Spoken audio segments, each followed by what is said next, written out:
Members, we now turn to the Appropriation 2015-16 Estimates Bill.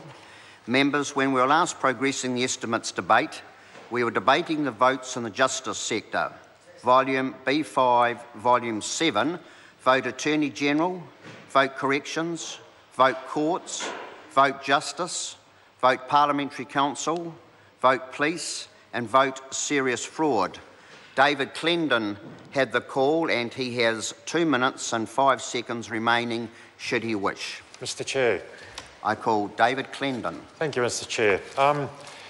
The point I was making in the earlier sitting was that it's not that we spend too little on the justice, on the suite of portfolios across police, corrections, courts and so on, but that we don't spend that wisely, that we need to reinvest in a different manner and spend money on solutions.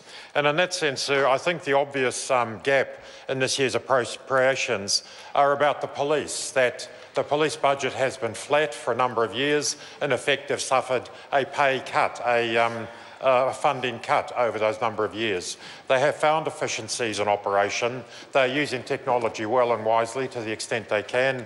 But nevertheless, if they are to deliver on the Prevention First strategy, for example, that requires well-resourced officers of good morale to do that hard, grinding work in the communities to prevent crime.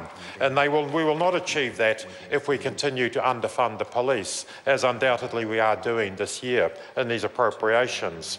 The solution is not to turn the police into a user pays force, which is the intent of a bill before this House, the police cost recovery, that would have police effectively running around with an invoice book to charge people for vetting initially, potentially later for anything through to search and rescue, through to educating businesses how to make their premises secure, even for public education about crime prevention. That's an intolerable proposition, one we should not entertain at any level. We need to fund the police force properly to do their job well, and we know they want to do their job well.